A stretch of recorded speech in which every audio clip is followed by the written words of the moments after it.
Hello, Miss. Pwede ba kitang ma-interview kahit kaunting oras man lamang? Good afternoon po.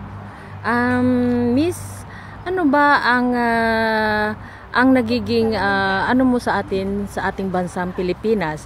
Mayroon ka bang gustong sabihin sa ating Pangulo? Sige, magsalita ka, Miss. Ang mahihiling ko lang sa ating Pangulo, sana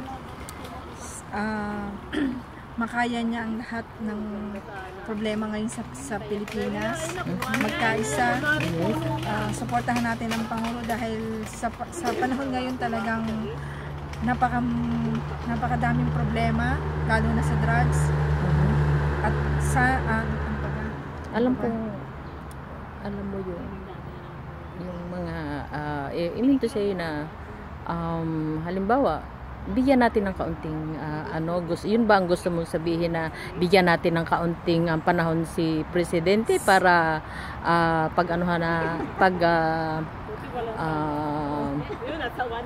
pagbutihin ang ating Pilipinas? Sana suportahan natin dahil talagang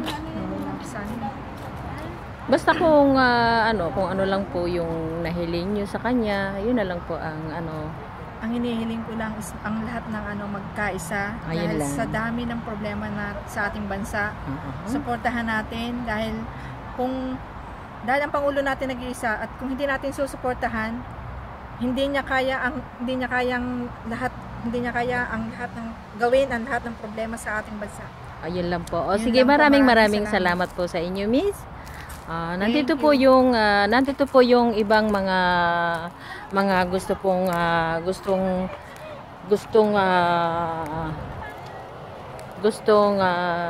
humingi din po ng kay Presidente. Saglit lang po at medyo busy po dito kasi first time na nagpunta po sila dito sa Makrichi. Gusto po niyang hello, Miss. Hello, excuse me. Saglit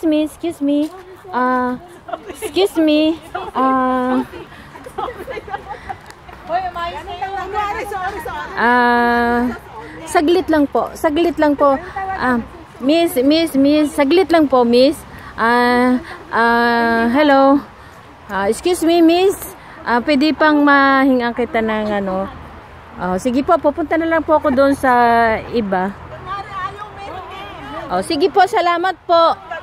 Sige, bahala na po kayo. Medyo nawala po yung ibang mga dito. Sige, balikan ko po kayo ulit. Bye. Hello po, good afternoon. Pwede po ba kayong maabala saglit ng konti? Ano po yung masasabi niyo sa atin sa Pilipinas, Madam? Sa Pilipinas, sa Presidente, hindi ako nagboto kasi OFW ako. Pero ang makikita ko sa Pilipinas, talagang may pinagbago ang Pilipinas. Lalo na sa NIA. Nakita ko talagang nung noon overcrowded, ngayon talagang malinis na. Tapos may pinakita yung ginawa niyang mga bus. Yun, maganda yun kasi iwas yung merong bus nakita ko.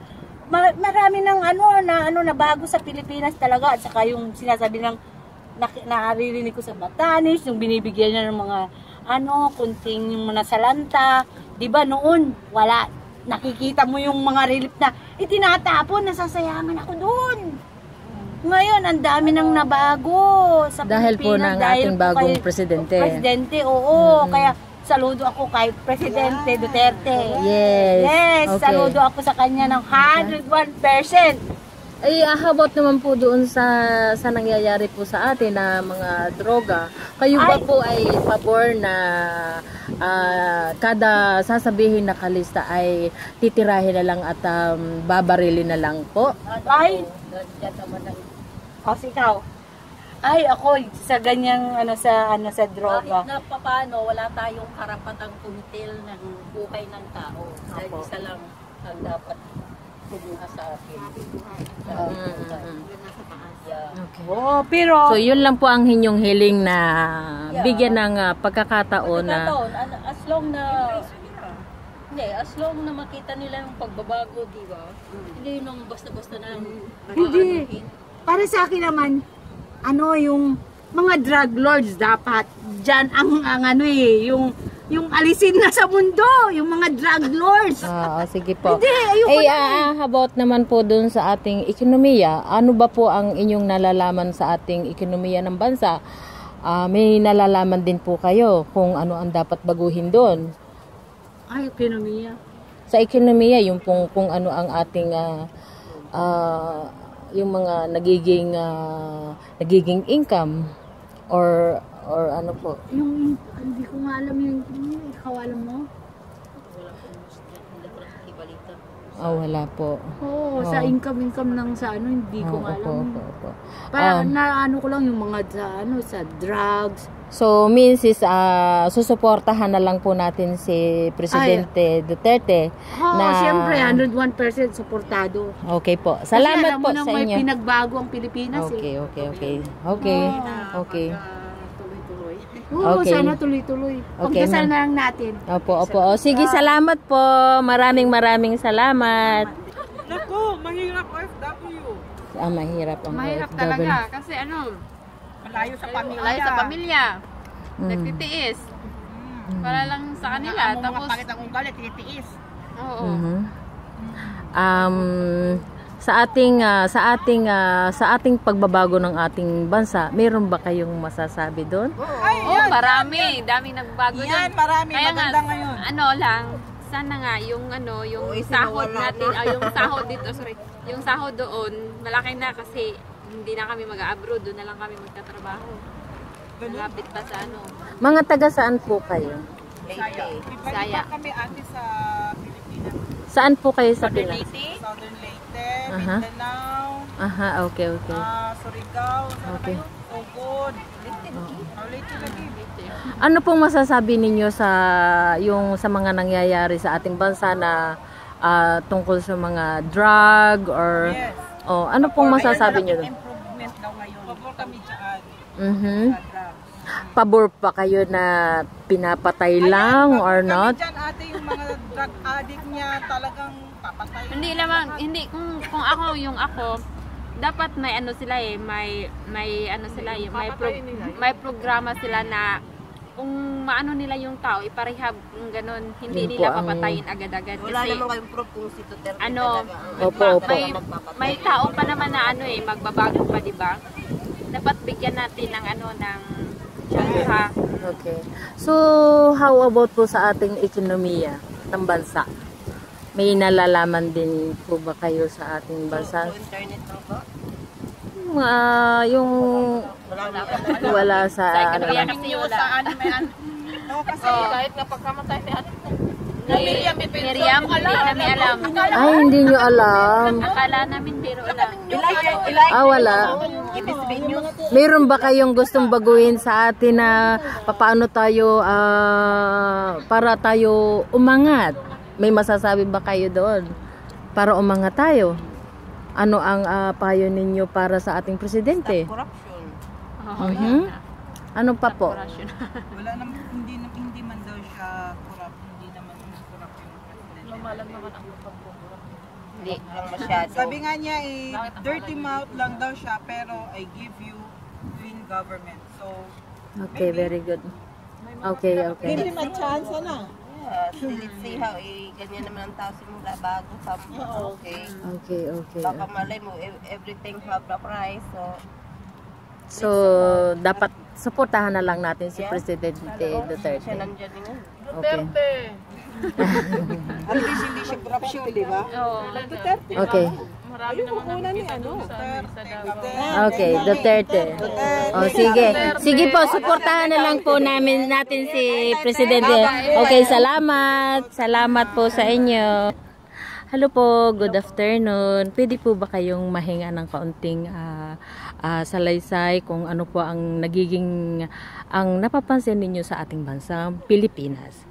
Sige po, miss, magsalita po kung ano ang hinihiling niyo. Dati po, nung nakarang administrasyon, ayaw ko. Pero kahit pa paano ngayon, kahit wala ako sa Pilipinas, nalalaman ko na nagiging maayos siya. Okay. Nagiging maganda yung pamamalakad nila Ni Pangulong Duterte. Very good. Duterte po talaga. Alright. Salamat na lang at dumating siya. Okay. Kung wala sa kanya, siguro mas nanaisin ko pang tumira ulit dito, magtagal dito sa ibang bansa. Okay. So, nasaan po kayo ngayon? Nasa Singapore po ako. Alright. Okay. Dito po kami sa Singapore. Meron pang ibang ano. How about tungkol sa droga? Meron ka bang ano? Ang masasabi ko po sa droga, tama lang po yung ginagawa niya. Na tama yung pamamalakad ni General Bato at ni Pangulong Duterte. Papaanong pamamalakad? Pumapayag ka ba na pinapatay lang siya? Ang mga... Dapat po, hindi naman sa magiging masama ako, no? Kaya lang, pero tama lang po yun. Kasi kapag hindi inunahan ng Pangulo yun, ng mga pulis, sila naman ang mamamatay. Sinasabi ko po ito kasi may anak ako. Ayoko maranasan ng anak ko yung naranasan ng ibang napapanood ko sa TV. Ang gusto ko po kasi, lumaki yung anak ko na mapayapa yung bansa niya. Okay. Ayoko pong maano niya yung ibang yung nababasa ko sa Facebook, sa dyaryo, sa TV, namamatay, 4 na taong na bata, ni-rape, sariling ama, yung mga ganun, ayoko pong mangyari yun sa anak ko. Kaya tama lang po yung ginagawa nila na yung paghigpit nila sa droga, tamang-tama lang po. Taga saan po kayo, ate? Taga Pangasinan po ako. Okay. Ilan po anak niyo? Nag-iisa lang po siya at babae pa. Oh. Kaya ayaw ko po talaga yung droga. Kaya para sa akin, tama lang yun. Go, President Duterte. Suportado namin kayo. Marami kami dito sa Singapore. Mayroon pa akong isang question.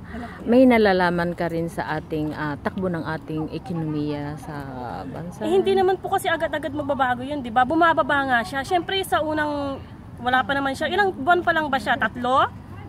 Siyempre, kailangan pa naman natin ng siguro mga 1 taon, 2 taon. Tataas din po yan. Kagaya noon, dati, nung sino pa ba yung mga presidente noon? Yung mga yon, dati, nung nag-umpisa sila, ganun din naman, di ba? Bumababa yung dollar. Tumataas yung peso. Siyempre po ngayon, bigyan natin sila ng pagkakataon. Okay, wag po natin siyang madaliin. So, anong masasabi mo ngayon kay Presidente? Meron ka bang message sa kanya? Opo. Or what? Message. Mr. President, nagpapasalamat po ako kasi kayo ng Presidente. Promise po, talagang gustong-gusto ko kayo. Marami po kami dito na nagmamahal sa inyo sa Singapore.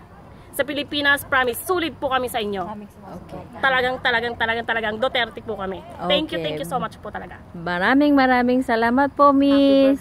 And happy birthday. Thank you po. Ikaw, meron kang sasabihin? Sabi na yan. Alright, okay, sige. Salamat po. Okay, bye-bye.